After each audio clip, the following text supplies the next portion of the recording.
Donc on a fini le grand 2 la dernière fois. On va commencer le grand 3. C'est la partie la plus importante du chapitre. Dans le grand 3, on va voir les propriétés du symétrique d'une figure par une symétrie axiale. Donc, pour la première figure, là, qui est donnée en quadrillage, simplement vous complétez comme je le fais, avec des traits. Hop.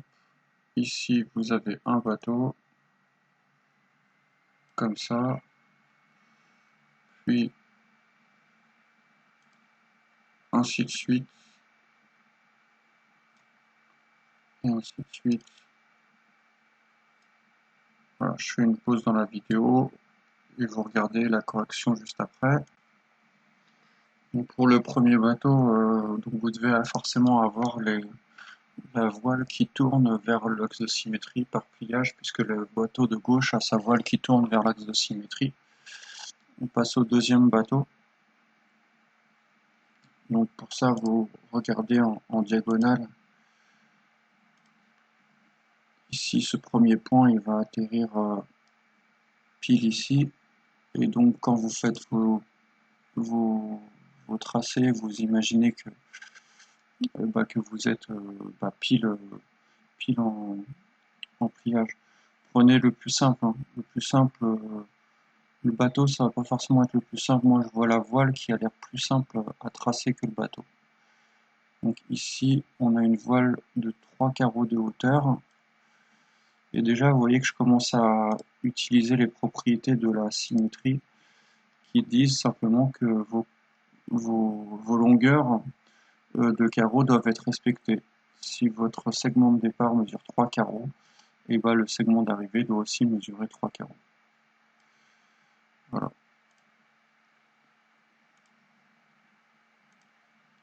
Une fois qu'on a la voile, c'est très simple, enfin, c'est plus facile de voir ce qui va se passer par la suite. Donc je vous rejoins après. Donc pour le bateau, voilà ce qu'on obtient par pliage. Voilà.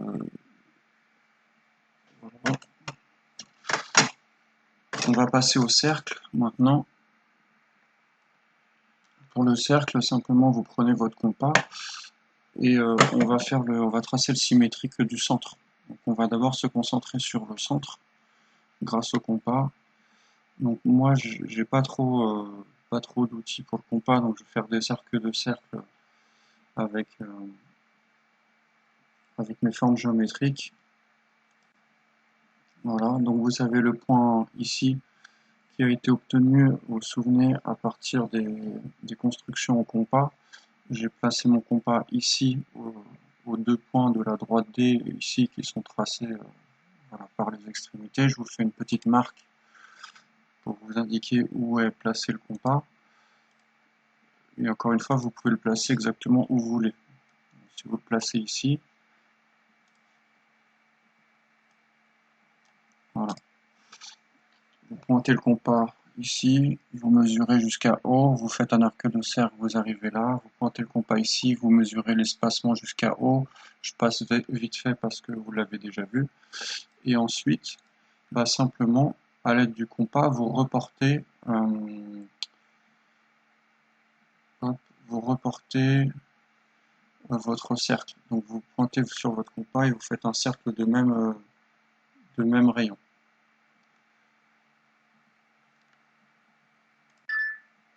Voilà, et vous obtenez donc cette figure-là. Ici, on va compléter les phrases. Le symétrique d'un segment, c'est quoi? C'est un segment de la même mesure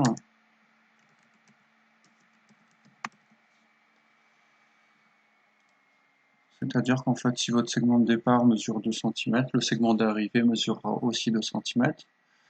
Le symétrique d'un cercle, c'est un cercle de même rayon.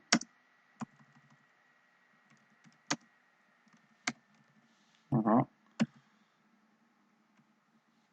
Et le symétrique d'un angle, ça va être un angle de même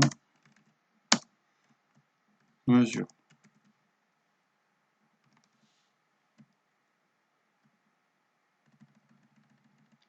Voilà les trois propriétés principales. À ces trois propriétés se rajoutent des propriétés un peu moins courantes, qu'on utilise un peu moins fréquemment, mais qui existent quand même.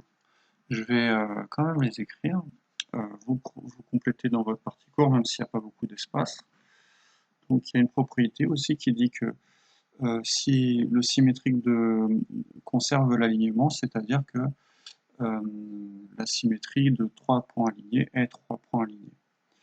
Donc la symétrie conserve l'alignement